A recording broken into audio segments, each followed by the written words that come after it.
제 2부 세션 일반 논문 발표 세션입니다. 시작하도록 하겠습니다. 2부는 일반 논문입니다. 우리 젊은 연구자들께서 공부하는 가운데 논문 쓰는 것을 준비하고 또 발표하는 과정에 있습니다. 그래서 많은 부족하지만 여러분 잘 들어주시고 이 논문들이 훌륭히 잘 완성될 수 있도록 많은 코멘트 이제 부탁드립니다. 발표자를 먼저 소개해드리면 제1 발표는 윤희경 가치플러스 사회적 협동조합 그리고 한남대학교의 서진성 교수님께서 함께 발표하시는 사회적 기업의 마케팅 믹스와 사회적 가치 구매 의도에 미치는 영향 연구, 대전 세종 공공기관 종사자를 중심으로 편이 있고요. 또 그리고 성균관대학의 김기경 선생님께서 발표하시는 생협 노동자의 이중구조와 여성 활동가들의 위치.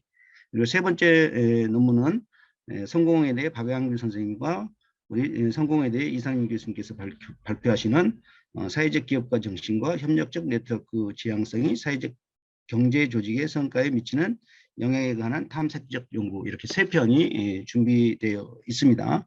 일부처럼 통합된 주제가 아니라 각각 개별적인 논문입니다. 그리고 관련된 주제입니다. 그래서 발표하고 바로 토론하고 이런 식으로 진행하는 게 논문에 대한 어떤 집중도를 높이는 것 같고, 또 그리고 이제 논문 쓰시는 분들에게 많은 도움이 될 것 같아서 그런 식으로 발표하도록 하겠습니다. 자, 그러면 첫 번째 발표자인 우리 윤희경 선생님 발표해 주시기 부탁드립니다. 네, 제가 원래 평소에 잘 안 떠는 스타일인데 앞서 주제 발표를 듣고 나니까 너무 대단하신 분들을 모셔놓고 제가 발표를 하게 되는 것 같아서 갑자기 떨리기 시작했는데요. 네, 인사 먼저 드리겠습니다. 안녕하세요. 저는 사회적 기업 마케팅 믹스 및 사회적 가치가 구매 의도에 미치는 영향에 대해서 발표를 하게 된 가치플러스 사회적 협동조합의 윤희경이라고 합니다. 많이 부족하지만 네, 열심히 해보도록 하겠습니다. 사회적 기업은 2021년도에 성과 보고 자료에 따르면 80개소가 새롭게 인증이 돼서 2021년도 코로나19 팬데믹 속에서도 총 500개소가 증가를 했습니다. 이는 17년 이후에 최근 5년 동안 가장 큰 폭으로 증가한 수치이기도 한데요. 사회적 기업의 수가 증가함에 따라 인증 사회적 기업의 종사자 수 또한 표에서 보시다시피 꾸준하게 성장을 하고 양적으로도 늘고 있습니다. 먼저 제가 이 논문을 연구하게 된 계기부터 말씀을 드리도록 하겠습니다.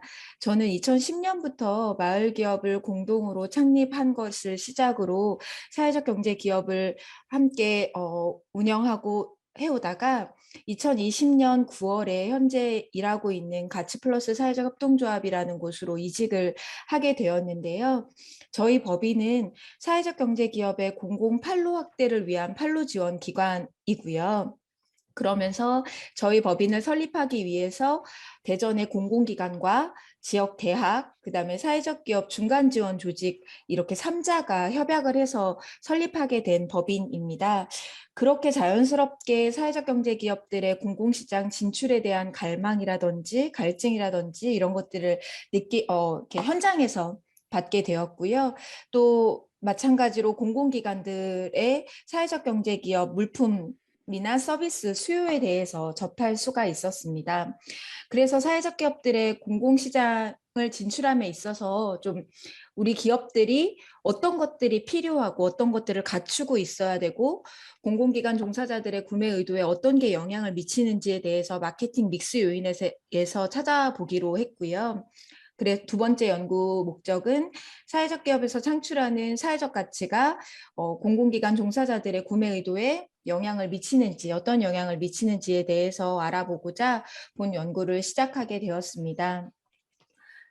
선행 연구에 대해서 좀 찾아보았는데 사실 국내 논문에서는 사회적 기업의 마케팅 믹스 요인에 대한 그 연구는 많지 않았습니다. 그래서 찾아본 연구는 이진열 선생님께서 2017년도에 가격 촉진 서비스 전달 과정 물리적 증거가 재구매 의도의 정에 영향을 미치는 것으로 나타났고, 조성균, 김호 선생님이 2010년의 연구에 따르면 제품, 유통, 촉진이 구매 의도에 정에 영향을 미치는 것으로 나타났으며, 김주영 선생님의 2010년 연구에 따르면 제품, 가격, 사람이 구매 의도에 정에 영향을 미치는 것으로 나타났습니다. 그리고 마지막에 작년에 지용승 교수님의 연구에 따르면 사회적 기업의 지속 가능성을 위한 마케팅 믹스 요인 간 계층적 구조 중에 7가지 평가 요소와 상대적 중요도를 측정하기 위해서 마케팅 믹스 요인들의 우선순위를 측정하였는데, 그 결과 제품, 가정,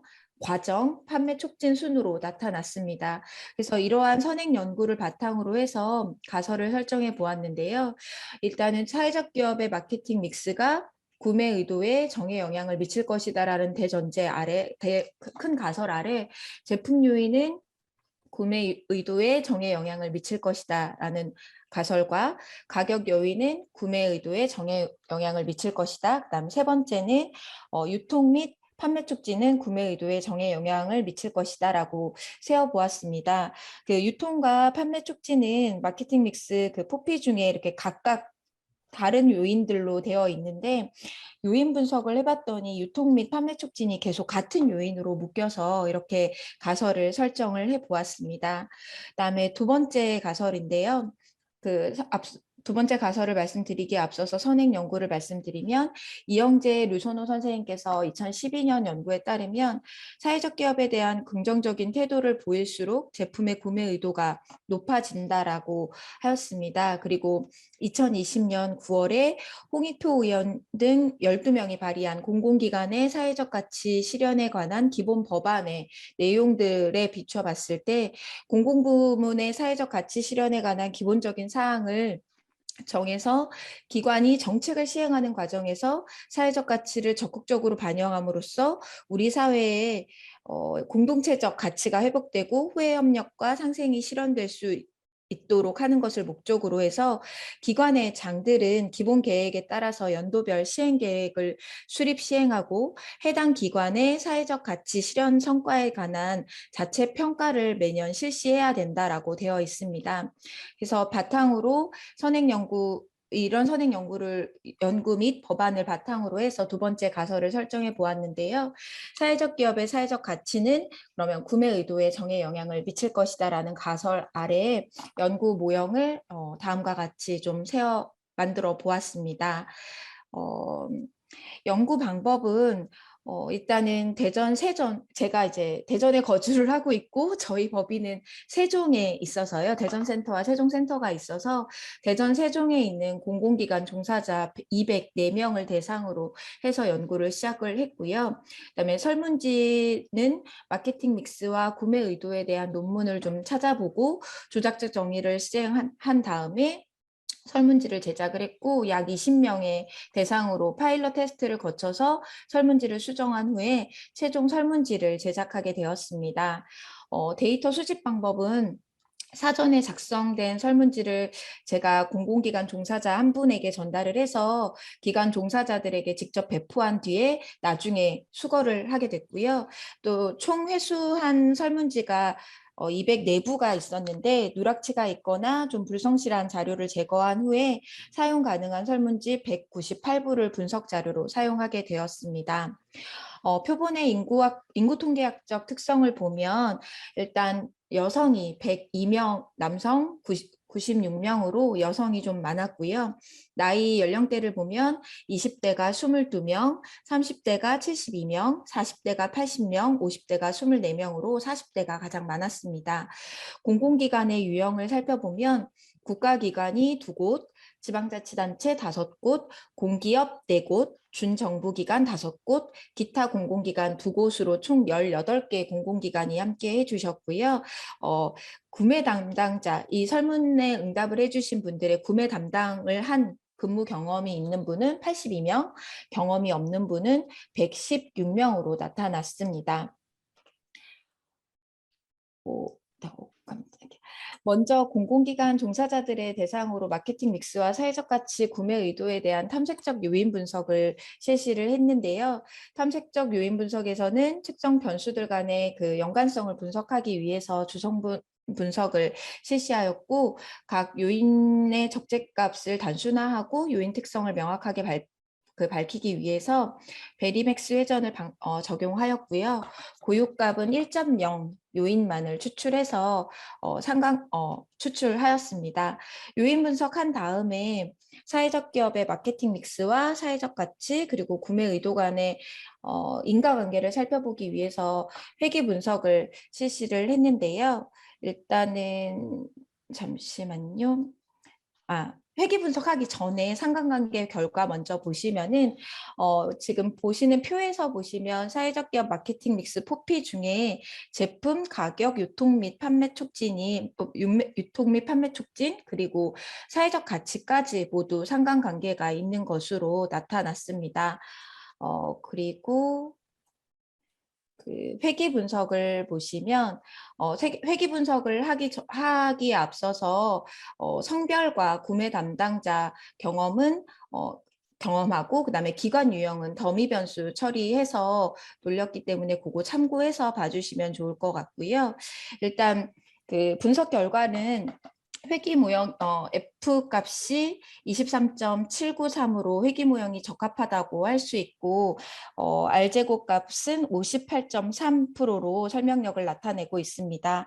그리고 더비너슨 수치는 1.926으로 2에 가까워서 독립적으로 볼 수 있다라고 판단을 했습니다. 그리고 VIF 값은 모두 10 미만으로 다중공선성에 문제가 없는 것으로 나타났고요.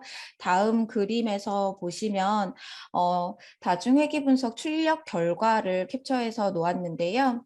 회귀 표준화 잔차의 정규 PP 도표를 보면 표준화 잔차들이 표준 정규 분포를 이루고 있고 산점도는 표준화 잔차와 표준화 예측값 간의 어떠한 관계도 나타나지 않고 있는 것으로 표현되고 있습니다. 그리고 잠시만요. 독립변수별 죄송해요. 독립변수별 유의 확률을 보면은 사회적 기업의 마케팅 믹스, 제품, 가격, 유통 및 판매 촉진으로 구매 의도에 유의한 영향을 미치는 것으로 이렇게 나타났고요. 그 다음에 이를 통해서 제가 앞서 세웠던 가설을 검증한 결과를 보면 가설 1번 제품은 제품 요인은 구매 의도에 정에 영향을 미칠 것이다라는 가설이 채택이 되었고, 두 번째 가격도 통계적으로 유의하게 나타나서 정에 영향을 미칠 것이라는 가설을 채택하였습니다. 그런데 세 번째 유통 및 판매 촉진은 구매 의도에 정에 영향을 미칠 것이다라는 것이 좀 통계적으로 유의하지 않아서 가설을 기각하였고요. 큰 두 번째 가설은 사회적 가치를 보시면 통계적으로 유의하게 나타나서 사회적 기업의 사회적 가치는 구매 의도에 정에 영향을 미칠 것이다라는 가설을 채택을 하였습니다. 아무래도 그 유통 및 판매 촉진 같은 경우는 공공기관에서는 어떤 마케팅적으로 홍보 마케팅 부분에 영향을 받아서 구매 의도에 영향을 미친다기보다는 저희 같은 지원기관이나 사회적 기업에 직접 얘기를 하면 납품일과 경로에 맞춰서 그냥 시일에 맞춰서 제대로 납품을 해주기 때문에 그 두 요인은 통계적으로 유의하게 나타나지 않는 게 아닌가라는 생각을 하고 있습니다. 결론을 보시면 앞서서 말씀을 드렸지만 제품과 가격은 구매 의도의 정에 영향을 미치는 것으로 나타났고 유통 및 판매 촉진은 유의한 영향을 미치지 못하는 것으로 나타났으며 사회적 가치는 구매 의도의 정에 영향을 미치는 것으로 나타나서 본 연구를 하면서 사회적 기업이 우리 현장에 있는 사회적 기업들이 공공시장 진출 및 판로 확대를 위해서 어떤 것들을 중요하게 갖춰야 되나 를 가장 기본적인 마케팅 믹스 요인에서 찾아본 거였는데요. 앞서 말씀드렸다시피 제품과 가격 그리고 사회적 가치는 공공기관 종사자들의 구매 의도에 영향을 미친다는 사실을 분석을 통해서 알아봤기 때문에 기업들이 참고를 해서 그 부분을 좀 중점적으로 이렇게 책정을 해야 될 것 같다. 마케팅 믹스에서 참고해서 활용을 해야 될 것 같다라는 생각을 했고요. 그다음에 두 번째는 사회적 기업이 사회적 가치를 추구해야지만 제품과 가격을 추구하는 것을 기본으로 경쟁력 있는 제품과 가격을 제시를 해야 공공시장에서 판로가 확대될 수 있을 것이라고 보이고요. 그다음에 제품 가격이 그렇다고 해서 좀 사회적 가치에 밀리냐, 이것이 아니라 일단은 사회적 가치는 사회적 기업의 설립 목적이고 소셜 미션이 기본으로 되어야 제품과 가격이 그다음에 그거에 같이 가야 네, 공공기관에서의 그런 수요에 합리적으로 이렇게 구매 의도에 영향을 미치지 않나라고 보고 있습니다. 현장에서 지원기관으로서 이렇게 보면 우리는 사회적 가치를 창출하니까 팔아줘야 되는 거 아니냐, 사회적 기업을 설립할 때 공공기관에서 구입해 준다고 하지 않았느냐, 이런 이야기들을 많이 하시는데, 사회적 가치는 조사 연구를 하면서도 많이 느꼈지만 요즘엔 일반 기업들도 굉장히 ESG 경영이라든지 앞서서 주제 발표 때도 봤지만 기업의 사회적 가치 공유 활동이라든지 이런 것들을 통해서 많이들 하고 있기 때문에 그것이 사회적 기업만의 경쟁력이다라고 볼 수 없다라는 것을 한 번 더 깨닫게 되었거든요. 그렇기 때문에 사회적 가치 창출을 위한 제품 경쟁력 강화와 적절한 가격 설정에 신경을 써야 될 것으로 보이고, 사회적 가치가 있다고 평가가 될 때 공공기관의 종사자들의 구매 의도를 높일 수 있는 만큼 사회적 가치 창출이 사회적 기업의 경쟁력이 될 수 있다라는 것을 본 연구를 통해 알게 되었습니다. 그래서 이 본 연구는 기업들에 있어서 논문이 마무리가 되면 많은 분들이 제가 이 논문을 준비를 하면서 연구 조사 부탁도 많이 드리고 해서 기대를 하고 계시는데, 저희 사회적 기업들 당사자들이 어떤 부분에 있어서 좀 우리가 일반 기업들과 경쟁했을 때 조금 더 가치가 있는지를 참고할 수 있는 논문으로 좀 도움이 되었으면 하는 바람입니다. 네, 부족한 발표를 들어주셔서 고맙습니다. 네, 발표자님 시간 너무 잘 지켜주셔서 고맙습니다. 발표를 잘 들었고요. 우리 토론자이신 유한대학교의 신수민 선생님 토론 부탁드립니다. 네, 안녕하세요. 저는 유한대학교 보건복지학과에 있는 신수민이라고 하고요. 오늘 윤희경 선생님께서 이제 석사 논문으로 작성해 주셨던 사회적 기업의 마케팅 믹스와 사회적 가치가 이제 구매 의도에 어떠한 영향을 미치는지에 대해서 연구해 주신 내용을 이제 토론으로 자료를 준비해 보았습니다.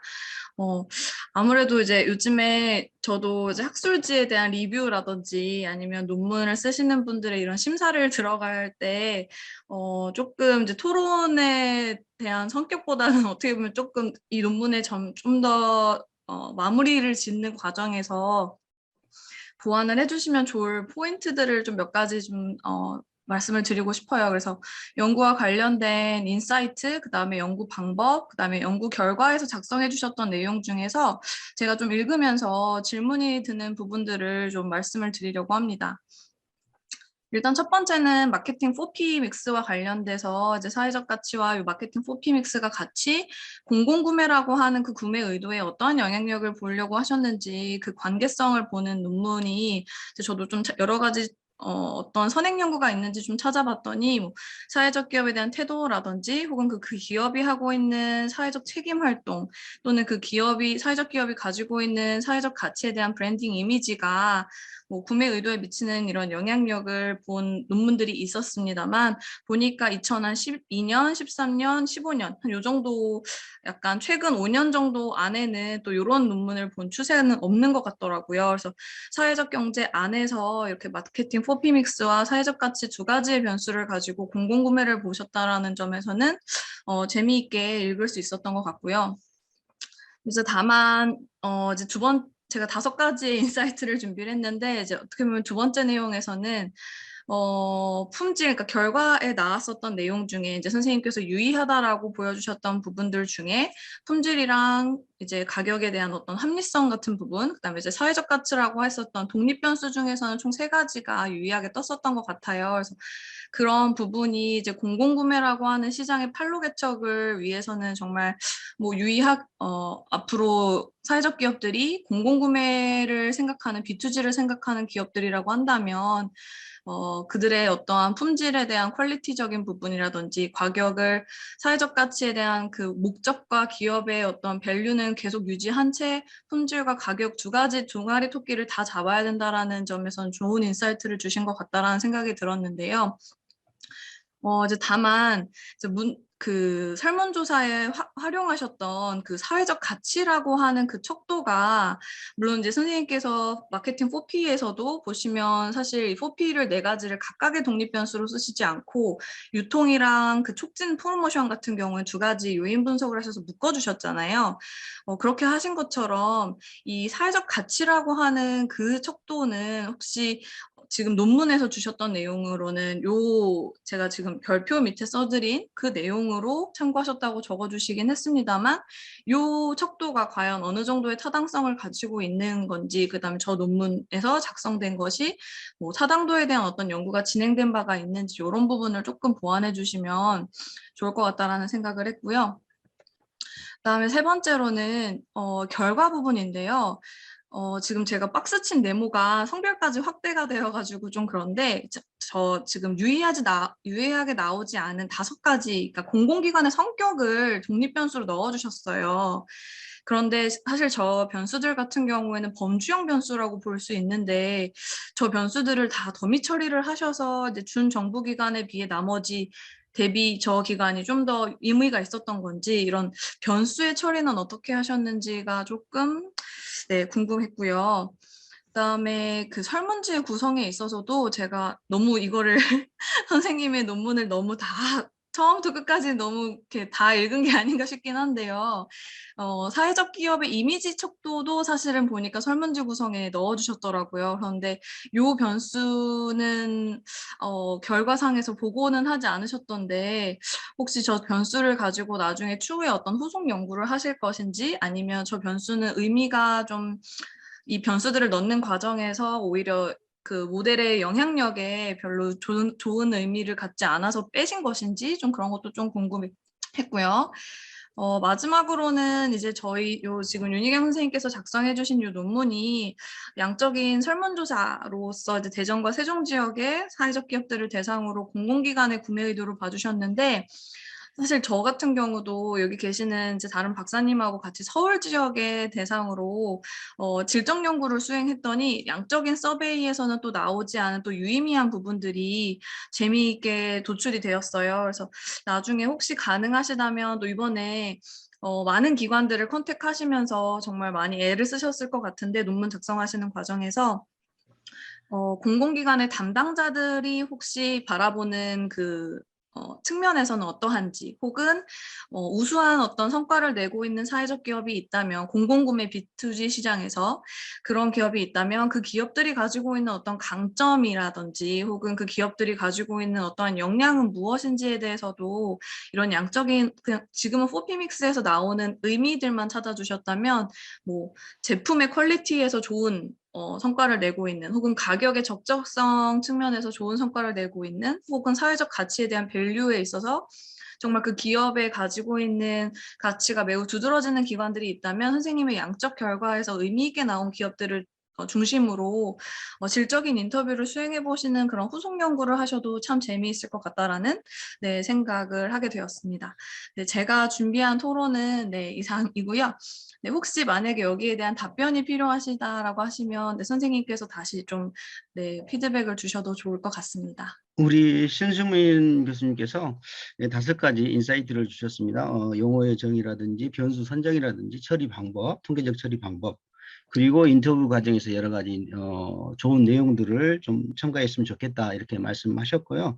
여기에 대해서 우리 발표자 윤희경 선생님 혹시 뭐 간단하게, 아주 간단하게 좀 대답 부탁드립니다. 네, 일단 그 4번의 설문지의 사회적 기업 이미지에 대한 부분은 원래는 저 논문이 마케팅 믹스와 사회적 가치와 이가 사회적 가치가 기업 이미지와 구매 의도에 미치는 영향에 대해서 하려고 했어요. 그런데 이게 제가 일을 하면서 학교를 다니고 논문을 쓰고 하니까 시간적으로 많이 여유가 없어가지고 본 석사 논문에서는 기업 이미지는 빼고 마케팅 믹스와 사회적 가치가 구매 의도에 미치는 영향만 보고요. 그다음에 후속 논문으로 후속 연구로 이제 기업 이미지까지 해서 보려고 해가지고 너무 꼼꼼하게 보셔가지고 제가 지금 얼굴이 빨개졌는데 네, 그래서 그 설문지 문항은 사회적 기업에 대한 부분이 빠져 있는 게 맞습니다. 그리고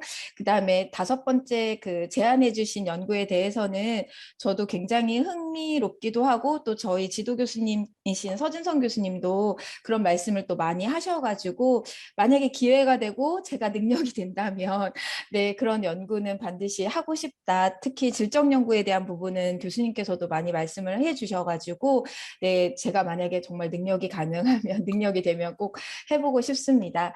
그리고 3번째 그 마케팅 믹스하고 그 기관별 더미 변수 처리한 부분은 사실 크게 의미가 없어가지고 그렇게 처리한 거거든요. 그러니까 기관별로 뭔가 지방자치단체하고 공기업과 정부기관, 국가기관 이런 것들이 기관별로 어떤 큰 의미가 있거나 그러지를 않았어요. 그렇기 때문에 국가기관을 중심으로 해서 더미 변수 처리한 부분이라서 네, 그 부분은 설명을 드립니다. 네, 이상입니다. 예, 답변 감사하고요. 저도 이제 한마디 말씀드리면 좋은 논문 되기 위해서 그 이제 모형이 상당히 이제 단순한 모형인데 여기에 제 생각에는 아까 이제 말씀하신 내용 기업 이미지 이런 부분에 사회적 가치를 조절 변수로 써서 이렇게 좀 하면 어떨까 이런 생각이 좀 들더라고요. 그래서 아무튼 노력을 많이 하셨고요. 우리 코멘트 참고하셔서 좋은 논문으로 완성해 주시기 바랍니다. 예, 고맙습니다. 1분만 그 사회적 가치와 관련해서 타당도 분석은 요인 분석으로 같이 돌렸었고요. 그 정확하게는 공공기관 종사자들의 사회적 기업이 창출하는 사회적 가치를 얼마나 인식하고 있는가 평가에 대한 부분이었고요. 그 부분에서 이제 그 요인 분석을 통해서 나온 것들을 갖다가 이제 사회적 가치라고 저희가 봤던 거였습니다. 그리고 지금 그 데드라인 때문에 저희가 다 못했던 부분이 있는데 사회적 가치를 조절 변수로 넣는 시도를 해봤었습니다.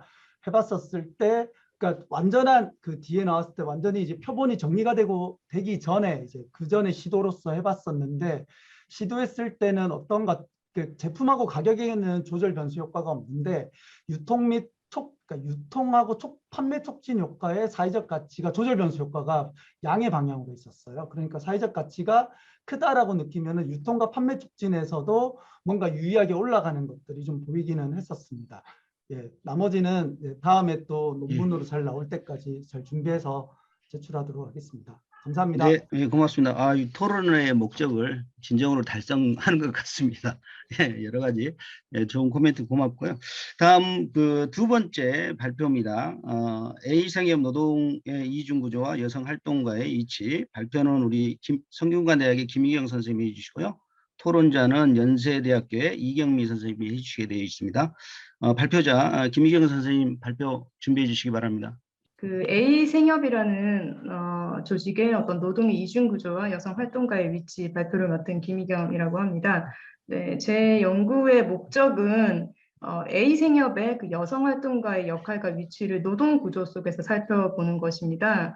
왜냐하면 이 A생협 같은 경우에는 초기에는 그 조합원이 다른 조합원의 활동을 자율적이고 이제 주체적으로 지원하는 것을 목적으로 해서 이제 조합원 활동가 제도를 도입했음에도 불구하고 이제 시간이 지나면서 이제 조합원 활동가 제도가 이제 단시간 근무, 저임금 노동 그리고 임금 노동으로 인식되는 경향이 사실 장기화되고 이제 강화되면서 내부적으로 갈등이 일어나고 있습니다. 그리고 이제 활동가라는 것이 이제 활동가 노동이 혼재하게 되면서 이 내부적으로 이제 활동가 그리고 활동가 노동은 어떻게 인식되고 있는가를 외부자의 시각으로 그리고 노동 구조 속에서 이제 살펴보고자 합니다. 그래서 제 연구의 방법은 일단 기본적으로는 지적 연구를 기본적으로 하는데 이제 보통 이제 인터뷰를 진행하는 것을 보통 뭐 지적 연구의 방법이라고 한다면 저는 여기서 이제 CBPR이라는 연구 방법론을 조금 더 도입을 했습니다. 그 지역사회 기반 참여 연구 방법이라고 하는데 이제 협업 연구자 그룹이라는 걸 조성해서 이제 활동가 그룹을 잘 알고 있는 분들과 이제 그분들 네 분을 모셔서 이제 협업 연구자 그룹을 조성해서 이제 저의 이제 인터뷰이를 이제 선정하는 과정, 그리고 인터뷰의 어떤 질문을 구성하는 과정, 그리고 인터뷰가 진행된 뒤에 이런 연구 결과물을 이제 함께 검토하는 좀 참여형 연구 방법으로 이제 진행을 했고요. 그리고 이제 인터뷰 이제 개별 인터뷰와 그룹 인터뷰 그리고 이제 현장 관찰을 모두 진행을 했습니다. 그리고 저는 이제 연구 결과가 나온 뒤에 모든 인터뷰이들한테 연구 결과물을 해람한 뒤에 현장에 진짜 이 연구가 도움될 수 있도록 이제 인터뷰 참여했던 분들의 의견을 조금 수렴해서 그 글을 작성을 하게 되었습니다. 그래서 참여에 기반해서 이 연구를 했다는 점이 이 연구의 특징이라고 볼 수가 있고요. 네, 원고에서 이 내용이 조금 더 구체적으로 나와 있습니다. 그래서 이제 A 생협의 노동 구조와 활동가 제도의 특징을 좀 살펴보도록 하겠는데요. 사실 A 생협의 활동가에 대한 특징을 사실 살펴보려면 조금 더 큰 틀에서 이제 활동가 개념을 살펴본 다음에 그리고 다른 생협의 어떤 활동가 개념과 어떤 차이가 있는지를 보면은 이제 특징이 제대로 좀 드러날 것 같아서 이제 그 부분을 정리를 해 보았습니다. 우리가 보통 일반적으로 활동가라고 하면 시민운동 단체에서 애드버커시 역할을 좀 직업적으로 하고 있는 분들을 생각을 합니다. 그리고 직업적으로 하지 않더라도 어떠한 사회운동에 참여한다는 어떤 정체성의 표현으로 활동가라는 용어를 사용하는데요. 그런데 이제 이른바 4대 생협에서는 이런 활동가를 이야기할 때는 조합원 활동을 지원하는 사람, 그리고 활동 참여를 통해서 먹거리와 이제 사회 문제를 연결하는 사람을 일컫는 것 같습니다. 그래서 이제 일반적인 우리가 생각하는 활동가 개념과 이른바 4대 생협의 어떤 활동가 개념의 차이는 첫 번째로는 생협에서 있는 활동가는 이제 직업적인 개념으로 접근을 하지 않는 것 같습니다. 그리고 두 번째는 여성이 압도적으로 많은 비율로 활동을 하고 있고요. 그리고 세 번째로 이제 각 생협별로 이제 활동가를 정의하는 개념과 역할이 다른 것 같습니다. 그것을 제가 비교를 해보면 A 생협의 이제 활동가 제도의 특징이 좀 드러나는데요.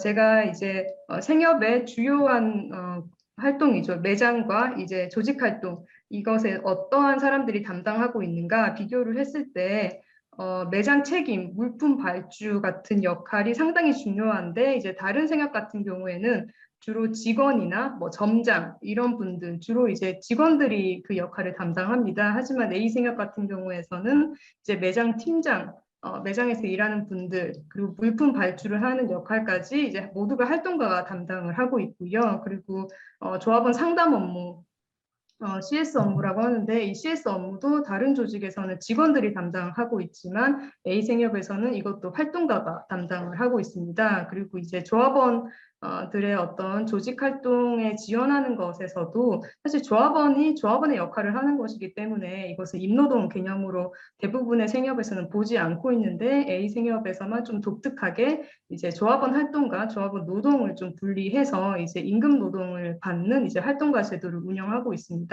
이 표만 봤을 때도 이제 A 생협의 어떤 활동가 제도의 어떤 특징이 드러난다라고 볼 수가 있고요.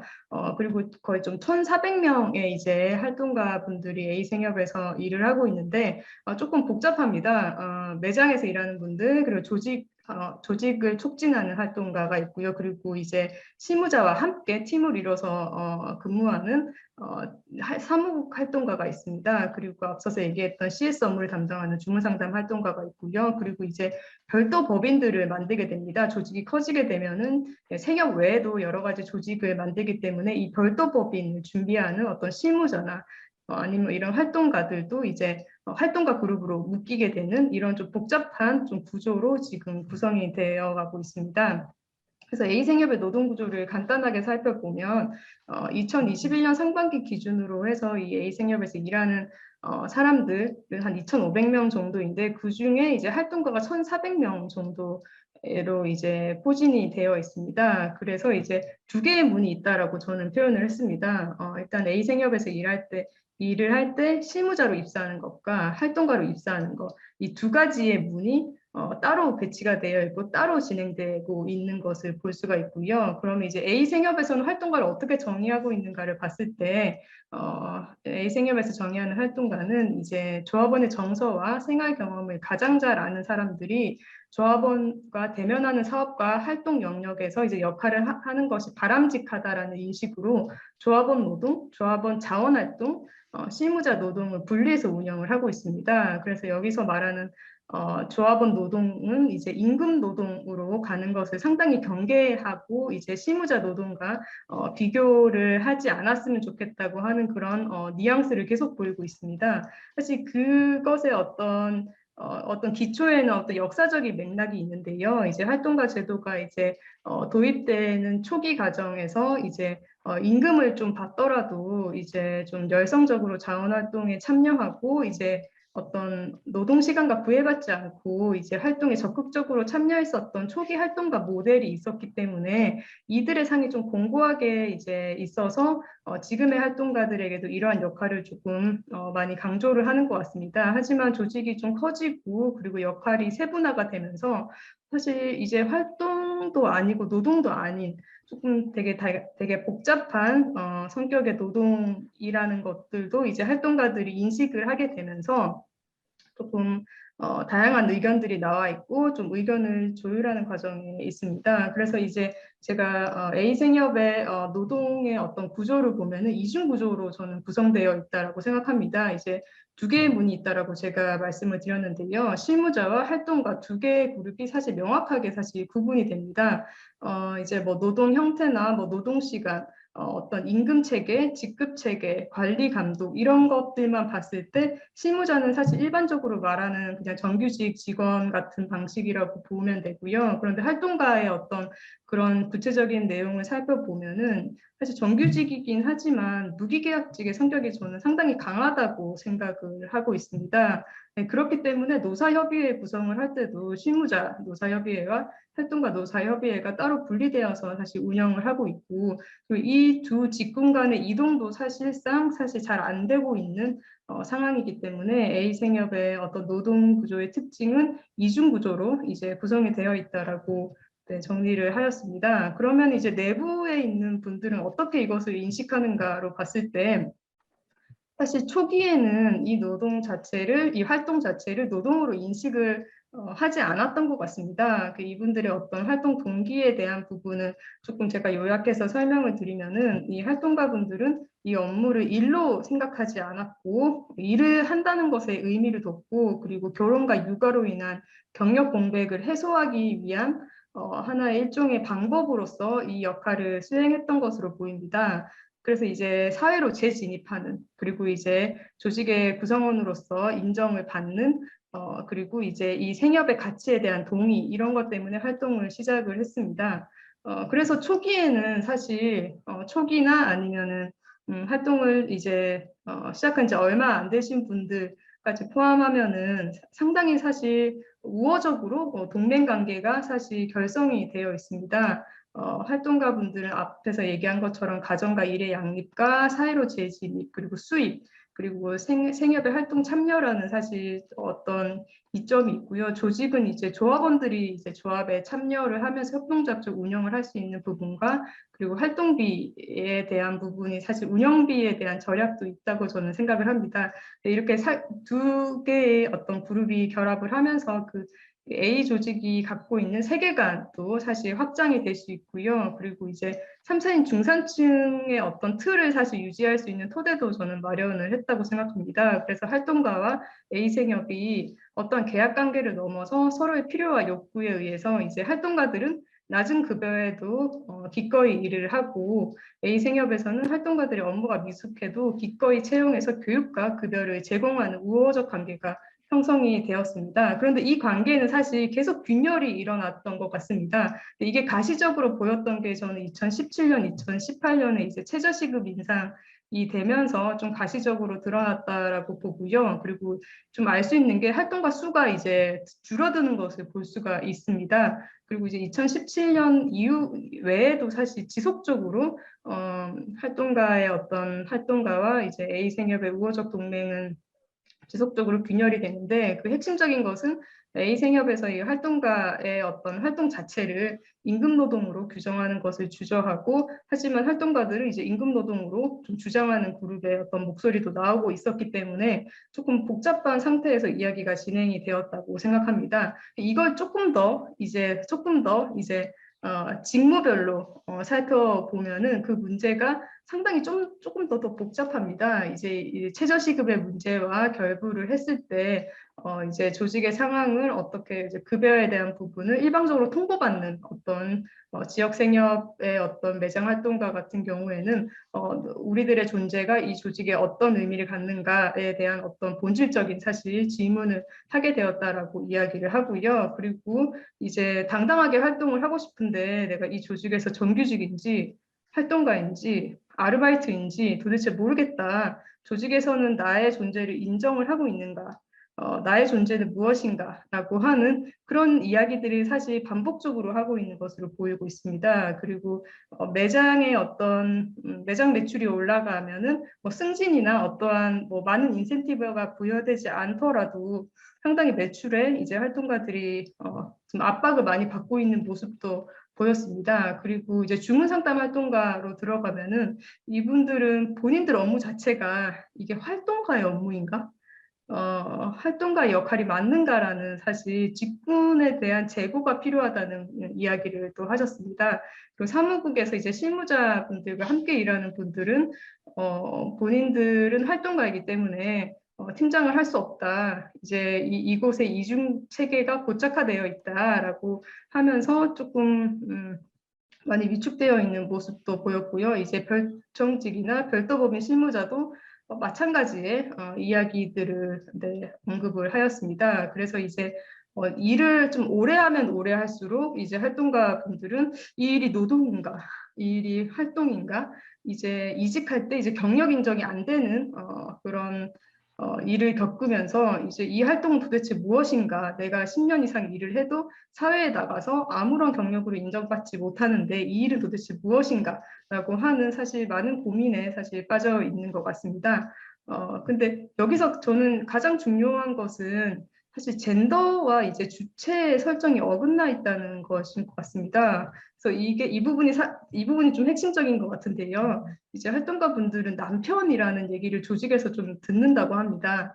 그래서 이제 현재 조직이 좀 상정하고 있는 활동가는 가정 경제의 책임을 맡지 않는 여성이자 주부이기 때문에 이제 남성 생계 책임자는 남성 가장이 이제 별도로 존재하고 있기 때문에 조합원 노동, 조합원 활동은 자유로운 활동이라는 것을 좀 상정하고 있지 않나라고 생각을 하고요. 그런데 활동가들은 본인의 존재를 가정과 사회를 좀 분리해서 나를 봐줬으면 좋겠다. 나는 개별화된 존재이고 독자적인 사회 구성원이자 어떤 조직체의 독자적인 존재로 인정받길 원하는 그런 어긋남이 보였습니다.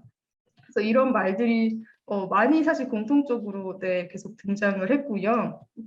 그렇기 때문에 어떤 그 A 생협에서는 활동가 노동을 주부 활동의 연장선으로 보고 있는 것은 아닐까라고 생각이 들었습니다. 그래서 이제 활동가를 어떤 사회와 조직의 독자적인 존재가 아니라 남편이 생계를 책임지고 있다는 것을 전제하기 때문에 이러한 급여와 직책을 과거와 같이 유지해도 무방하다는 논리가 계속 관철되고 있는 것이 아닌가. 그래서 주체 설정의 어긋남이 이제 젠더에 대한 문제와 연결되어서 이제 진행되고 있기 때문에 해결이 되고 있지 않는가라고 생각이 들었습니다. 그래서 이제 활동 주체를 바라보는 관점을 좀 경제적으로 여유 있는 주부에서 사회 조직의 독립적인 인격체로 가야 하지 않을까. 그리고 결혼 여부와는 관계없이 모두가 다 가정경제의 중요한 축이고 모두가 다 단독 생계자일 수 있다고 전제하는 것에서부터 이제 활동가 제도를 새롭게 바라봐야 되지 않을까라고 생각을 하였습니다. 이게 문제가 해결되지 않는다면, 이 주체의 어긋남이 해결되지 않는다면은 이제 이런 이중구조, 조합원 어떤 실무노동과 조합원 노동의 이중구조와 그리고 조합원 내에서의 어떤 갈등 관계와 위계 관계도 계속 조성이 되고 있던데요. 이런 문제가 해결이 되지 않지 않을까라고 생각을 합니다. 그래서 이제 마지막 결론을 내리면 사실 A 생협의 활동가는 A 생협의 한 측면을 사실 엄청 강력하게 받치고 있는 핵심 주체이고 최고 단골이라고 생각합니다. 그리고 생협의 가치를 전달하기 위해서 훈련된 분들이기 때문에 훈련된 직원이기도 하고요. 그리고 동시에 충성도가 높은 조합원이기도 합니다. 그렇기 때문에 이제 몇몇 지역 생협에서는 이렇게 중요한 역할을 하는 분들이 이제 활동가이기 때문에 어떤 시급, 최저 시급을 받거나 어떤 비정규직의 어떤 처지에 놓여 있는 것은 적절하지 않다라고 하면서 여러 가지 시도를 하고 있기도 합니다. 이런 것처럼 이제 다른 노동 구조, 다른 모델을 만드는 것 자체가 좀 새로운 역사의 어떤 시작이지 않을까라고 생각을 합니다. 네, 감사합니다. 우리 토론자인 우리 이경미 선생님 토론 부탁드립니다. 네, 안녕하세요. 저는 오늘 이제 이렇게 뜻깊은 자리에 초대해 주셔서 감사드리고요. 저는 토론을 맡은 연세대학교 빈곤문제 국제개발연구원의 이경미입니다. 간단하게 토론문을 작성을 해보았고요. 보면서 함께 이제 말씀을 나누도록 하겠습니다. 네, 지금 이제 발표를 잘 해주셨고 전체 내용을 간략하게 요약을 해본다면 이 연구는 그 A 생협이 운영하고 있는 그 조합원 활동가 제도의 특성에 주목하고 타 조직과 다른 A 생협의 노동 구조 속에서 여성이 어떠한 위치에 있는지를 이제 살펴보았습니다. 그래서 이제 본 논문의 의미가 무엇일지 한번 이제 짚어보았는데요. A 생협은 타 조직에서 볼 수 없는 독특한 직군을 이제 운영을 하고 있고요. 이러한 영역에서 이제 근무하는 활동가가 1,400여 명에 이제 달한다고 그렇게 이제 논문에 써주셨습니다. 그러나 논문의 어떤 성격과 이제 처우에 대한 활동가들의 문제 제기에도 제도적인 이제 개선이 이루어지지 않고 있는 이제 상황이고요. 그래서 이 연구는 그 A 생협에서 오랜 활동 경험을 가진 22분의 이제 활동가를 인터뷰하고 노동의 이중 구조에 의해서 그 A 생협 활동가들이 처한 상황을 상세하게 이제 파악을 하려고 이제 노력을 했습니다. 그리고 또 인터뷰와 더불어서 관찰도 이제 병행을 해서 자료 수집에 이제 많은 노력을 하신 것 또한 이제 이 논문의 의미라고 이제 할 수가 있을 것 같습니다. 네, 그래서 이제 그 준비 과정부터 굉장히 많은 수고를 해서 인터뷰를 이제 진행을 하시고 또 이제 방대한 양을 이제 정리를 하신 만큼 그 논문 작성에 있어서 몇 가지 사항을 좀 이제 고려를 해주시면 더욱더 이제 가독성 높은 이제 논문이 되지 않을까 해서 몇 가지 한번 이제 짚어보았고요. 우선 이제 첫 번째는 그 연구의 목적, 그다음에 연구 문제, 또 이제 그에 따른 이제 본문의 기술 순서의 문제인데요. 우선 이제 연구 목적이 제가 좀 이제 읽으면서 약간 이제 의문이 들어서 질문을 드리는 부분이 있는데 그것이 이제 뭐냐면 그 연구 목적이 그 활동가들이 인식하는 어떤 역할이나 위치를 이제 파악하는 것 그런 어떤 현상을 그냥 짚어내는데 이제 그 한정이 되어 있는 것인지 아니면 이제 보면 또 이제 연구 문제에서 그 활동가 제도가 지속될 경우에 장단점을 이제 보려고 한다고 하셨거든요. 그래서 그런 어떤 A 생협이 갖고 있는 노동 정책의 어떤 개선 방향 이런 것까지도 이제 고려를 하시는 건지가 약간 좀 이제 그 연구의 목적에서 좀 모호하다라는 생각이 들어서 이 부분이 좀 이제 질문 드리고 싶은 부분이었고 그 다음에 이제 또 하나는 이 연구가 왜 중요한지에 대해서 좀 어필을 해주시면 좋을 것 같습니다. 보면 그 생협 활동가의 어떤 노동 조건에 대한 그런 이제 연구가 사회적으로는 어떤 의미가 있는 건지 이 부분이 좀 나와야 될 것 같아요. 그래서 생협을 알고 있는 사람들한테는 이런 어떤 이제 노동의 이중구조 문제 이것이 굉장히 핫 이슈이기는 한데 생협을 잘 모르시는 분들한테도 이 문제는 왜 중요한 건지 이 부분을 좀 이제 앞부분에 이제 간략하게라도 좀 언급을 해주시면 좋을 것 같고요. 그리고 이제 연구 문제의 어떤 순서 또 거기에 따른 이제 본문의 기술 문제인데요.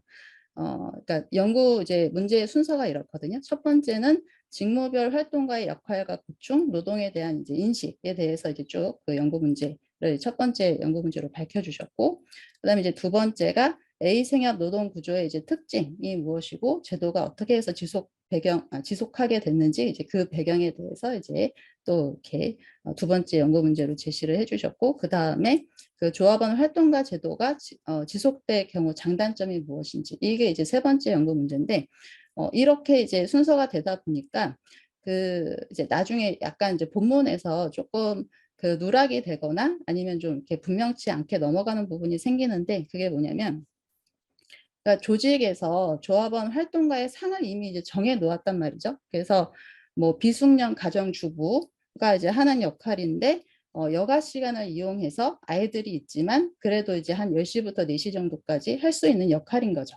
그런데 이거를 이제 그냥 활동이라고 보기에는 날마다 또 이제 그 고정된 일이 나타나는 거죠. 그래서 활동비 같은 이제 성격으로 이제 지급을 임금을 이제 지급을 하게 됩니다. 그래서 이런 식으로 이제 조직에서 조합원 활동가의 상을 이제 정해 놓은 것이 있는데 그래서 또 이제 조합원 활동가 역할을 이제 처음에 시작을 하게 될 때 사실 또 일로 이렇게 여기지 않고 그렇게 이제 또 이렇게 기꺼이 참여를 하시게 된 것도 인터뷰에서 또 나타나게 되거든요. 조합원 활동가들의 입장에서. 근데 하지만 나중에 균열이 나타나잖아요. 그래서 그 균열의 이유가 뭔지에 대해서 좀 더 분명하게 서술이 돼야 될 것 같아요. 처음에는 동의해서 그러니까 조합에서 정한 어떤 조합원 노동의 어떤 역할이나 위치에 어느 정도는 알고 인지하고 그것에 어느 정도 동의하면서 시작을 했는데 하지만 일을 하다 보니까 균열이 이제 생기게 되는 거거든요. 그래서 그 과정이 무엇인지에 대해서 좀 더 이렇게 정리가 돼야 될 필요가 있는 것 같고 지금은 이제 그냥 활동가 유형별로 네, 뭐 매장 활동가라든지 아니면 뭐 상담 활동가라든지 이렇게 이제 그 활동가의 유형별로 어떻게 느끼고 있는지에 대해서만 쭉 풀어주셨는데 하지만 이제 그 흐름이 어떻게 되는 건지에 대해서는 좀 더 이제 본문에 나와야 될 거라는 생각이 듭니다. 네, 그래서 이제 요 좀 순서 때문에 그렇다는 느낌이 좀 들었고요. 그 다음에 이제 두 번째는 그 1장에서 지금 이제 연구 목적하고 접근 방법을 같이 이제 그 합해서 써주셨어요. 그래서 요 이제 서론에 해당하는 연구 배경이라든지 목적, 연구 문제를 이제 별도로 좀 빼주시고 그 다음에 이제 조사 방법이나 분석 방법과 관련된 것들을 연구 방법 장으로 이제 따로 빼서 서술을 해주시는 게 좋을 것 같고요.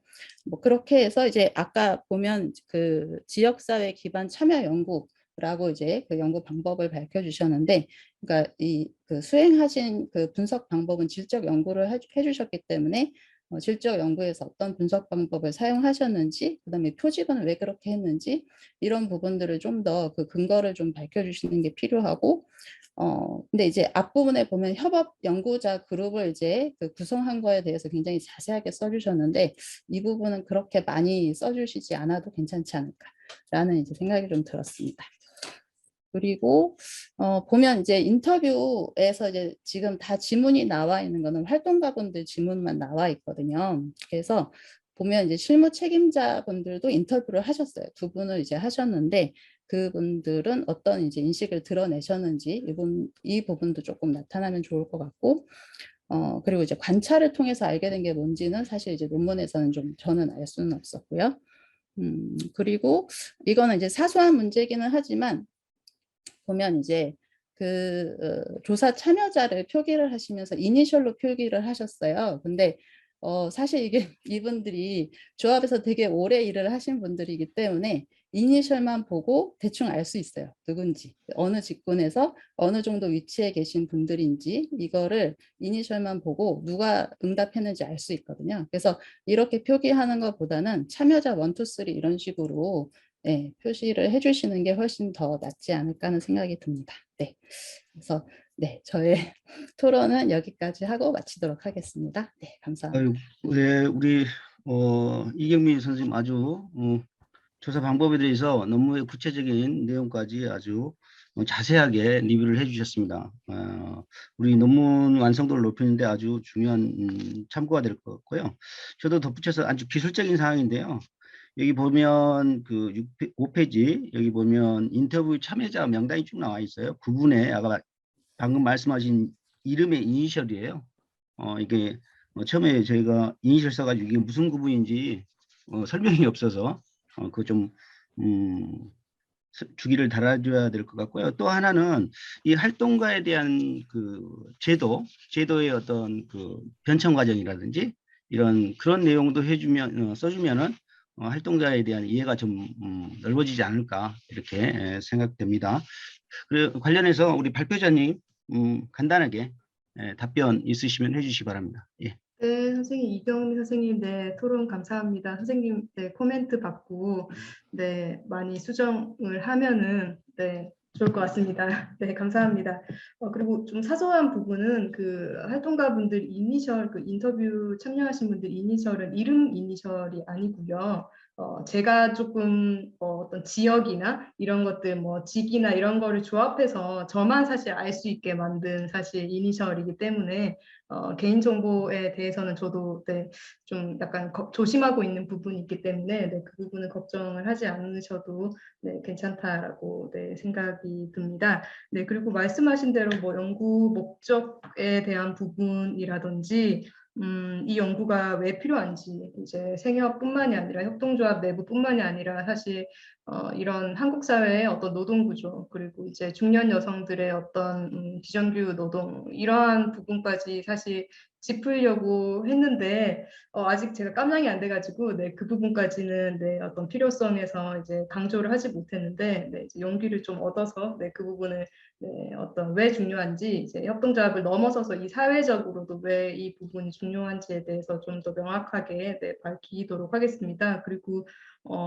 네, 그 얘기해주신 부분들을 네, 그냥 다 제가 받아서 네, 잘 수정하면 될 것 같습니다. 네, 감사합니다. 예, 발표자, 토론자 고생하셨고요. 마지막 논문 발표를 듣도록 하겠습니다.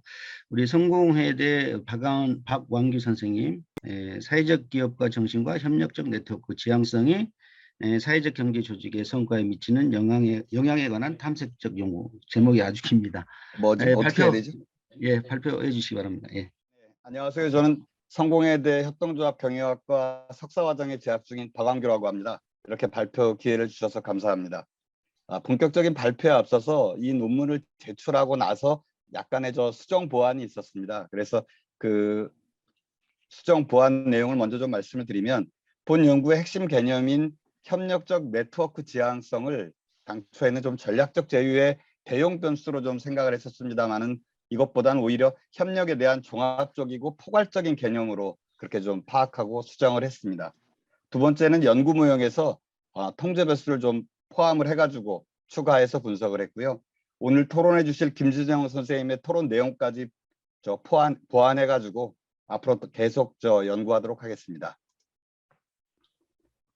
다음은 연구의 필요성 및 연구 문제를 말씀드리겠습니다. 오늘날 기업 환경의 불확실성은 더욱 커지고 경제 환경은 더욱 치열해지고 있습니다. 그러나 기업 단독으로 핵심 경영 자원을 모두 보유하고 시장에서 경쟁 우위를 확보하는 것은 되었습니다. 오히려 기업은 경쟁 기반을 유지하기 위해서라도 협력의 필요성에 직면하고 있는데 공급망 구축이나 합작 투자, 전략적 제휴 등 기업 간 협력은 이제 일상적인 경영 전략이 되었습니다. 사회적 경제는 협동의 경제이며 사회적 기업가 정신은 핵심 구성 요소가 협력 지향성, 네트워크 능력 등인데 경영 전략으로서의 협력과 성과 간 영향 관계에 대한 연구는 아주 부족한 실정입니다. 그래서 본 연구를 통해서 사회적 기업가가 보유한 사회적 기업가 정신, 협력 전략으로서의 협력적 네트워크 지향성이 성과에 어떠한 영향을 미치는지 실증적으로 분석해서 사회적 경제 종사자들에게 시사점을 제공하고자 합니다. 본 연구를 위해 세 가지의 선행 연구를 진행하였습니다. 그것은 이제 최고 경영층 이론, 사회적 기업가 정신, 협력적 네트워크 지향성을 살펴보았는데 먼저 최고 경영층 이론입니다. 최고 경영층 이론은 기업 성과의 차이를 발생시키는 여러 요인들 중에서 기업의 최고 의사결정 집단, TMT에 주목한 이론입니다. 의사결정자는 객관적 상황을 자신의 인지 기반과 가치를 통해 인식하고 해석하며 전략적 선택을 하고 이러한 선택이 성과에 영향을 미친다는 것입니다. 최고 경영층 이론은 기업의 성과를 결정하는 요인으로 회사나 피고용인 전체가 아니라 TMT에 주목했으며 이 모델은 선형성을 갖고 있는 그런 장점이 있고 또 방법론적으로도 관찰 가능한 인구 통계학적 특성을 사용했다는 그런 장점이 있습니다. 그럼에도 불구하고 특성과 성과를 연결하는 그 과정 자체가 여전히 블랙박스, 좀 모호하며 인구 통계학적 특성이 과제에 강조되고 있다는 그런 비판을 받고 있기도 합니다. 본 연구는 TMT 이론에 기반하고 있습니다. 다음은 사회적 경제와 사회적 기업가 정신에 관한 연구입니다.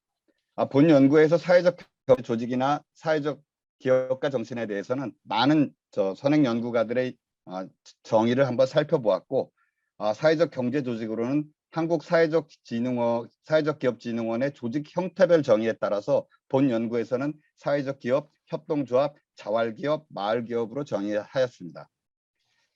사회적 기업가 정신은 사회적 기업가가 보유한 인지 기반과 가치입니다.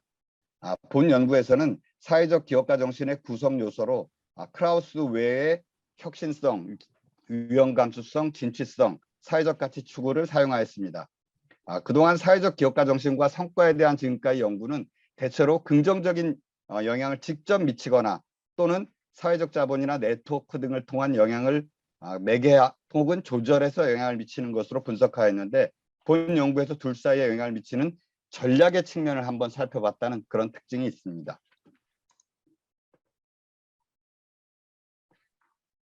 세 번째로는 협력적 네트워크 지향성을 살펴봤습니다. 협력적 네트워크 지향성은 직원, 조합원, 주주, 고객, 사업 파트너 및 지역사회 구성원 등으로 구성된 네트워크를 협력적 관계로 만들고자 하는 선호를 기반으로 하는데, 이것은 세 가지 차원을 포함하고 있습니다. 첫 번째는 협력의 가치와 태도에 대한 측면인데, 문제 해결이나 관계 형성을 위한 정보의 개방성, 투명성, 그리고 상호이해를 통한 갈등 관리에 대한 연구입니다. 두 번째 차원은 협력의 행동 패턴 측면에서 조직 외부의 다양한 이해관계자와 포용적인 네트워크 구축과 관련된 연구입니다.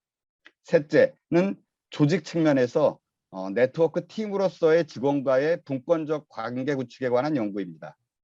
기존의 협력 네트워크를 다룬 연구는 주로 네트워크의 범위나 규모, 강도, 빈도 등을 다루면서 협력에 대한 종합적인 접근에는 한계가 있었습니다. 협력적 네트워크 지향성과 성과를 다룬 다수의 연구에서는 둘 사이에 긍정적인 영향이 있음을 실증하였습니다.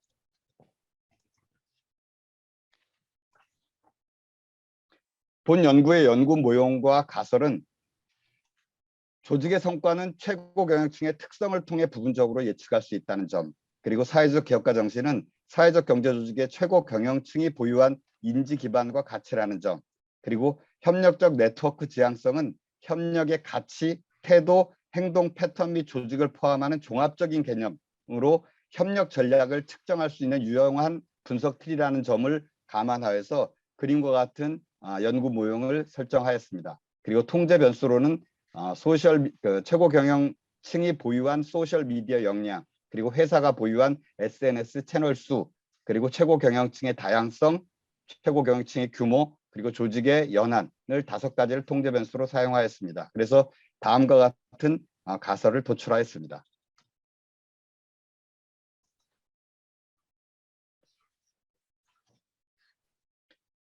자료는 편입 표본 추출을 통해서 온라인 서베이를 실시하였으며 총 111개의 유효 샘플을 확보하여 분석했고, 각각의 변수는 종속 변수 조직의 성과는 리우 외의 측정 도구를, 그리고 독립 변수 사회적 기업가 정신은 크라우스의 측정 도구를, 그리고 협력적 네트워크 지향성은 소렌손 외의 측정 도구를 사용하였습니다.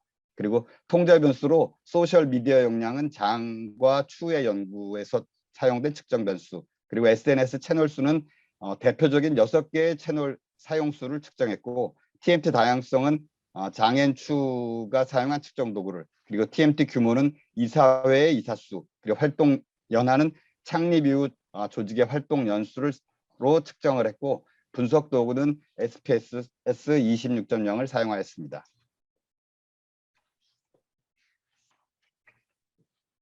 분석 결과는 먼저 탐색적 요인을 통해서 측정 항목의 내용 타당성과 신뢰성을 검증하였습니다.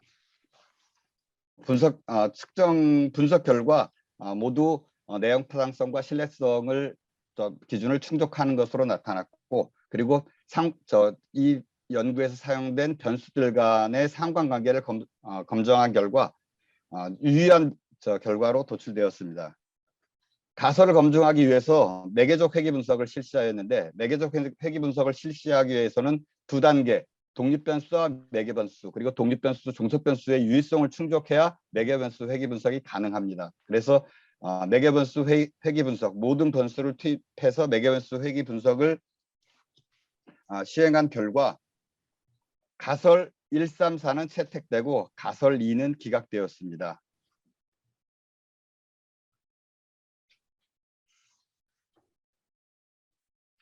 그래서 사회적 기업가 정신과 성과의 관계에서 협력적 네트워크 지향성은 완전한 매개 효과를 갖는 것으로 이렇게 결과가 분석되었습니다. 본 연구의 특징과 시사점으로는 첫째, 사회적 기업가 정신과 성과 간에는 직접적인 영향이 나타나지 않고 협력적 네트워크 지향성을 통해서만 성과에 유의한 영향을 미친다는 점을 실증하였습니다. 협력은 규범적으로 필요하고 좋은 것이 아니라 조직의 성과에 영향을 미치므로 사회적 경제 조직은 협력을 경영 전략의 일환으로 추진하여 성과 개선과 지속 가능성 제고를 꾀해야 한다는 점을 발견했습니다. 두 번째로는 2020년 협동조합 기본법의 개정으로 사회적 경제 내에서 상대적으로 많은 자원을 보유하고 있는 생협, 신협, 농협이 참여하는 이업종 협동조합 연합회 설립이 가능하게 되었는데 이 이업종 협동조합 연합회를 통해서 협력의 원형을 창출하는 것이 중요하다고 생각합니다. 이를 통해서 궁극적으로 그런 나선형 사회적 실현의 변화 과정을 거쳐서 제도적 변화를 이끌 수 있다고 생각합니다. 셋째, 정부와 지자체, 중간 조직 등의 기관들은 네트워크 구축의 기회를 제공하는 데 집중하는 것이 필요합니다. 네 번째로는 대학은 조직의 성과에 영향을 미치는 최고 경영층을 대상으로 다양한 교육 기회를 확대해야 하며 교육의 내용 또한 협력 전략의 필요성, 협력의 효과, 국내의 다양한 성공 사례 등을 공유하는 것이 필요하다고 생각합니다. 본 연구의 한계로는 표본의 대표성 문제 그리고 그 통제 변수들을 사용했습니다만 통제 변수들은 대체로 유의하지 않은 결과가 도출되었습니다.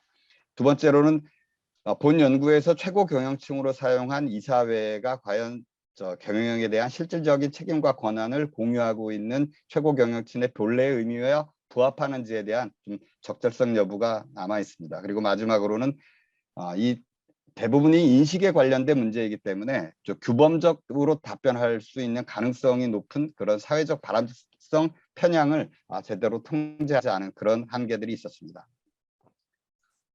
이상으로 발표를 마치겠습니다. 경청해 주셔서 감사합니다. 네, 발표에 감사드립니다. 그러면 우리 사회적기업진흥원의 김진영 선생님 토론 부탁드립니다. 먼저 오늘 토론에 참석하게 해주셔서 너무 감사드리고요. 일단 매우 재밌게 읽었습니다. 사실 그동안 사회적 경제가 이제 굉장히 많이 발전해 왔는데요. 여전히 사회적 경제 기업들에 있어서 지금 큰 고민 중 하나는 지속 가능성 어떻게 확보할 것인가, 요거에 대한 논의가 아주 가장 중요한 화두로 여전히 남아 있습니다. 이 연구는 사회적 경제 기업의 사회적 기업가 정신과 협력적 네트워크 지향성이 성과에 어떤 영향을 미치는지 이걸 실질적으로 분석을 해주셨는데요. 이거는 이제 기존의 사회적 경제 기업들의 고유한 특성 중 하나로 알려져 있던 복합자원 동원, 요건 특성을 이제 연구한 것과 동시에 지속할 수 있는 실천적인 방향성을 제시하는 데 있어서 굉장히 연구의 실천적 의미와 이론적 의미가 함께 보유된 그런 연구라고 평가를 할 수 있을 것 같습니다. 일단은 넘어가서요. 제가 이 논문을 보면서 이제 가장 감명 깊게 봤던 부분은 기존의 연구들이 특히나 이제 사회적 경제 기업들은 협력적 네트워크를 분석한 연구들이 주로 민주적인 거버넌스나 혹은 지역사회 문제 해결 이런 측면에 주로 초점을 두고 사회적 경제의 주체성이나 또 당위성 측면에서 이제 접근을 했던 것과는 달리 이 연구는 이 자원동원 측면에서 협력과 네트워크에 초점을 두고 있거든요. 이제 그러다 보니까 궁극적으로는 이 협력적 네트워크라는 것이 사회적 경제 기업의 성과로 직결되는 이제 논리적이고 직관적인 이런 설명하는 방식을 제시했다. 이런 부분에 굉장히 큰 의미가 있는 것 같습니다. 다만 이제 그런 과정에서 논문을 좀 읽다가 몇 가지 좀 궁금했던 사항들이 있어서 의견을 드리고자 하는데요. 첫 번째는 여기서 주로 사용하신 이론이 이제 전략적 제휴에 관한 것인데요. 전략적 제휴의 대상이 과연 어디까지일까? 이 부분이 약간 좀 의아함이 있더라고요. 이제 지금 연구에서는 주로 이제 주변에 있는 사회적 경제 기업들, 요것들을 이제 주요 대상으로 하셨는데, 실제 상당수의 사회적 경제 기업들은 정부나 대기업들 간의 이제 연대와 협력 관계를 유지하는 경우가 굉장히 많거든요. 특히나 지속 가능성을 확보하기 위해서 정부의 재원에 의존하는 경우가 많고요. 그러다 보니까 이 연구에서 이제 그런 부분이 좀 빠져 있다 보니까 다소 아쉬운 부분이 조금 느껴졌습니다. 두 번째는 약간의 방법론적 측면일 수도 있을 것 같은데요. 본문의 14페이지에 원래 나왔던 건데, 이 사회적 기업가 정신, 요거 이제 하위 범주로서 협력지향적 행동, 요거를 이제 설명해 주신 부분이 있어요.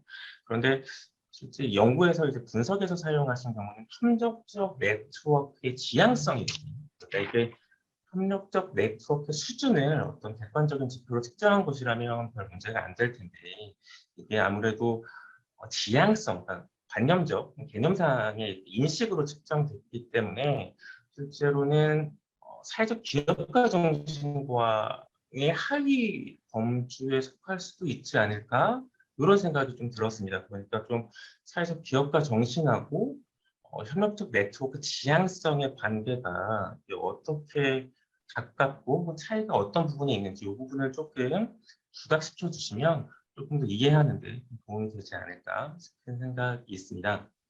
그래서 여기도 약간 특정에 있어서 조금 말씀드리면, 특히나 이제 이론적 측면에서 제시한 전략적 제휴 부분이 주로 이제 외부 협력기관들 간의 이제 협력에 초점을 두고 이제 이론적으로 이제 풀어주셨는데, 실제 특정에서 사용된 문항들을 살펴보면 대부분의 문항들이 좀 조직 내부에 관한 것들이더라고요. 조직 구성원에 대한 것들이랑 조금 의사결정에 관련된 부분인데요. 그러다 보니까 이게 앞에는 이론하고 실제 측정이 약간의 괴리가 있는 것처럼 좀 느껴졌어요. 제 생각에는 만약에 분석을 했다라고 하면 외부 협력에 관련된 문항을 협력적 네트워크 지향성으로 좀 분리를 하고 변수로 사용을 하고, 나머지 좀 내부에 관한 문항들은 오히려 사회적 기업가 정신의 하위 항목으로 포함하는 건 어떨까, 이런 생각을 한번 해봤고요. 그리고 이제 마지막으로 이제 원래는 이제 그 통제 변수를 안 넣으셨던 부분을 이제 말씀을 드리려고 했는데 이번에 보완을 하셨더라고요. 그런데 아직까지도 조금 이제 이해가 안 되는 부분이 뭐냐면, 사회적 기업가 정신 자체를 이제 하나로 아마 평균 점수를 사용하신 것 같은데, 그걸 하나의 변수로 넣어서 분석하신 특별한 이유가 있는지 조금 궁금합니다. 이제 일반적으로는 사회적 기업가 정신을 이미 요인 분석을 해서 이제 하위 항목으로 4개로 나누셨기 때문에 일반적인 회귀 분석에서는 각각의 요인들을 다 이제 변수로 놓고 평균 점수를 하거나 아니면 에이전 밸류 값을 넣거나 이렇게 각각을 이제 분석하는 게 일반적인데, 약간 일반적인 것과 좀 다른 방식을 사용하셨어요. 그 이유가 이제 별도로 있는지가 조금 궁금하고요. 또 본문에서는 최고 경영층의 특성으로 인지 기반 가치, 이제 성별이나 연령 이런 다양한 이제 요인들을 이제 대리 변수를 사용하겠다고 밝히셨는데, 방금 이제 발표하실 때도 통제 변수에 그것들은 안 들어간 것 같아요. 그러니까 통제 변수는 이제 소셜 미디어 관련된 것들이나 TMT의 다양성의 규모 같은 것들을 넣으셨는데, 본문에서 대리 변수를 사용하겠다고 하셨던 성별이나 연령들 이런 것들은 안 들어 있으셔서 제 생각에는 이런 것들도 같이 통계 변수로 포함하는 게 맞지 않을까, 그런 생각이 듭니다. 아까 이제 마지막에 이제 연구의 한계로 제시해 주셨던 것 중 하나가 뭐냐면 이제 통제 변수의 유의미성, 유의하지 않게 나왔다라고 이런 말씀을 이제 언급을 해주셨는데, 사실 그거는 크게 중요한 건 아니고 우리가 관심 있는 변수의 코에피션트나 매효과가 어떤 건지가 궁금한 거니까 통제 변수의 유의미성은 좀 논외로 하고, 종속 변수인 성과에 영향을 미칠 수 있는 다양한 요인들을 최대한 통계 변수로 포함을 시키는 게 모형의 적합도 측면에서 좀 더 낫지 않을까 생각이 듭니다. 마지막으로 이제 한 가지만 더 말씀드리면, 분석 결과를 해석하실 때 완전 매개 효과로 해석할 때 이 결과는 제 개인적인 생각으로는 굉장히 도전적인 결론인 것 같아요. 왜냐하면 사회적 기업가 정신이 사회적 기업가 성과에 단독으로 영향을 미칠 수 없다라는 걸 지금 연구 실증을 통해서 밝혀 주신 거거든요. 이거는 기존의 이론들을 사실 정면으로 반박하는 결과예요. 기존에 정말 많은 연구들을 정면을 반박해서 이게 반드시 협력적 네트워크와 관련이 있어야만 진실된 영향력을 우리가 파악할 수 있는 거다라고 굉장히 엄격하게 말씀드리면 조금은 과장되고 굉장히 부정적인 그런 결과를 도출을 해주셨는데 그러기 위해서는 방법론적으로 조금 더 변할 필요가 있지 않을까 싶습니다. 아까 말씀드렸던 것처럼 사회적 기업가 정신을 조금 더 유용한 것들을 각각을 변수로 삼는다든지 근데 변수의 원래 내재를 쓴다든지 혹은 성과 영향을 미칠 수 있는 다른 통제 변수를 보다 조금 더 보완하신다든지 이런 것들이 충분히 보완되지 않으면 이 결과를 납득하기 쉽지는 않을 것 같아요. 제 개인적 생각으로는 사회적 교육과 정신을 유형해서 넣으면 완전 교육과는 나와서 어려울 겁니다. 왜냐하면 이제 사회적 기업과 정신 중에 사회 항목들 중에 혁신성이라든지 그런 것들이 있잖아요. 근데 그런 것들이 전혀 성과 영향을 미치지 않는다는 거는 뭐 이론적인 측면에서도 그렇고 뭐 현실적, 경험적인 측면에서도 사실적으로 받아들이기 좀 쉽지 않은 결론이거든요. 그래서 조금 더 분석 결과를 세밀하게 해보시는 것도 나쁘지 않을 것 같습니다. 그러면서 이제 읽으면서 사실 굉장히 이론적인 측면에서도 굉장히 연계를 위해서 많은 노력하신 것들이 보여서 굉장히 재미있게 읽을 수 있었고요. 좋은 연구 진행해 너무 감사드리고 네, 제 토론은 여기서 마치겠습니다. 네, 감사합니다. 네, 감사합니다. 우리 김진영 선생님 이론적 배경부터 시작해서 변수 선정 그리고 이제 통계 처리 마지막 그 결론적인 함의까지 아주 자세히 리뷰를 해주셨습니다. 좋은 참고가 될 것 같습니다. 저도 이게 그 결론이 상당히 그 쇼킹한 측면이 있습니다. 제가 그래서 기존의 연구 결과를 한참 넘어서기 때문에 그래서 여기 보니까 이제 그 표본수가 111개밖에 안 돼요. 그래서 이제 보시면 이게 보니까 문항수가 지금 한 20, 거의 30개 되는데 그래서 충분한 표본수를 확보를 해서 이런 그 결론에 도달해야 되지 않을까. 워낙 이제 기존의 연구가 결론과 다르기 때문에 그런 걸 한번 검증을 한번 해보셔야 될 것 같고요. 이와 관련해서 우리 마지막 발표자 말씀 좀 듣겠습니다. 예. 네, 김주영 선생님 감사합니다. 자세한 코멘트 너무 감사드리고요. 제가 다 말씀하신 거는 메모를 했고 오늘 이셋 토론회 끝난 후에 또 추가로 우리 지도 교수님과 상의하면서 보완하도록 하겠습니다. 그 다음에 그 교수님 선생님께서 말씀 주신 전략적 제휴와 협력적 네트워크 지향성 그게 이제 제가 모두에 좀 말씀드렸던 좀 수정 보완한 사항들이 좀 그런 게 반영이 됐다는 말씀을 드리고요. 그 사회적 기업가 정신을 왜 각각의 4개의 요인으로 묶인 사회적 기업가 정신을 평균으로 내서 독립변수로 했는지는 계속 연구를 하면서 좀 논란이 됐던 건데요. 이제 어차피 이게 사회적 기업가 정신을 구성하고 있는 4개의 요인이 각각이 성과에 어떤 영향을 미치는지를 보려고 했기보다는 사회적 기업가 정신 전체가 성과하고 어떤 관계가 있는지를 보고자 했다는 그런 연구자의 좀 관심이 있었다는 말씀을 마지막으로 드리는 걸로 제 말씀 마치겠습니다. 오늘 여러 좋은 말씀 감사드립니다. 네, 감사합니다. 오늘 2부 일반 논문 발표에서 그게 이제 사회적 기업에 대한 마케팅 관련 그리고 활동가의 이중 구조 문제 그리고 기업과 정신과 네트워크와의 관계가 성과에 어떤 영향을 미치느냐 이런 좋은 우리 논문들을 많이 발표해 주시고 특히 이런 논문들이 좀 더 완성도가 높아지기 위해서 우리 토론자들 보면 신수민 선생님, 이경민 선생님, 김지영 선생님 아주 너무나 좋은 토론을 해주셔가지고 우리 발표자들께서 많은 도움이 될 것 같고 또 좋은 논문이 생산될 것 같습니다. 아무튼 젊은 연구진들이 나와야 되는데 저희 그 농협대학에서 농협중앙회 후원으로 협동가치 포럼이라는 걸 운영하고 있습니다. 그래서 이런 부분에 대해서도 좀 관심을 가져주고 저희가 이제 적극 젊은 연구자들의 연구를 돕도록 하겠습니다. 이상 2부 세션을 마치도록 하겠습니다. 네, 고생하셨습니다. 예, 감사합니다. 남 교수님. 예. 이번 세션 사회 봐주시느라고 고생하셨습니다. 시간이 많이 흘러서요. 제가 뭐 대회사라고 할 거는 없고 또 그냥 홍보 겸해서 몇 가지 말씀만 드리고 마치도록 하겠습니다. 첫 번째는 끝까지 남아서 참여해 주신 분들에게 정말 감사드립니다. 그리고 두 번째는 이게 학회가 할 일이 맞구나라는 생각을 다시 여러분도 생각했을 거고 저도 했는데 일부에서는 조금 더 포괄적이고 현실적인 얘기, 현장의 시니어 멤버들이 자신들이 생각하는 미래 혹은 현장의 문제 이런 얘기들을 자유롭게 토론했다고 하면 두 번째는 신진 연구자, 미래 연구 세대들이 지금 막 고민하고 있는 연구들을 갖고 와서 또 중견 혹은 또 다른 소장, 또 다른 연구자들이 코멘트 해주면서 좋은 연구 성과물로 발전시키는 것 이런 장을 학회가 계속 해야 되는 거고 또 협동조합에 관련해서는 저희 학회가 그런 점에서 독보적으로 역할을 해왔다고 자부하고 있는데 오늘 또 그런 모습을 보여주셔서 감사합니다. 여기 참가해 주신 여러분들 앞으로도 계속 좀 더 참가해 주시면 좋겠고요.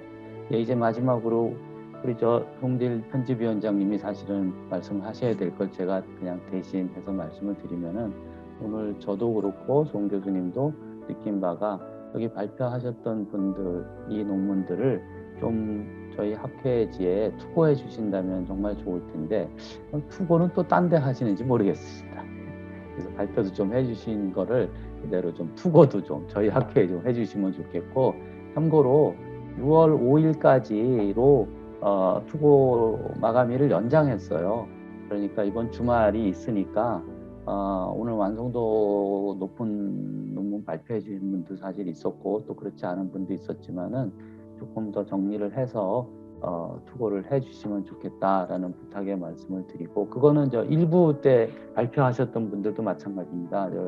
농협의 안 박사님 포함해서 굉장히 좋은 현장의 연구들이 있는데 그 연구들을 논문 형식으로 좀 만들어 주시면 참 좋겠다 하는 거고 6월 5일 날이 마감일이라고는 했습니다만 6월 6일, 7일 낸다고 우리 송 교수님이 거부하지는 않으실 겁니다. 그러니까 연휴 기간 동안에 좀 무리를 해서라도 만들어 주신다면 송 교수님이 잘 심사 처리를 해주시지 않을까 그런 기대를 해봅니다.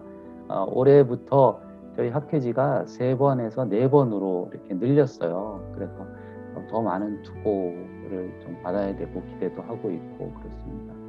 학회의 발전은 역시 학회지가 중심이고 또 이렇게 학술 대회를 통해서 만나서 소통하는 것이라고 생각합니다. 네, 오늘 너무 감사합니다. 어려운 여건에 마지막 시간까지 끝까지 편집하느라고 고생해 주셨던 학술위원회 여러분들 또 이 조직하시느라고 힘써주신 총무위원회 여러분들 위원장, 부위원장 여러분들 있는데 정말로 감사드립니다. 예, 오늘은 이것으로 학술대회 2022년 충계 학술대회 마치는 걸로 하겠습니다. 감사합니다.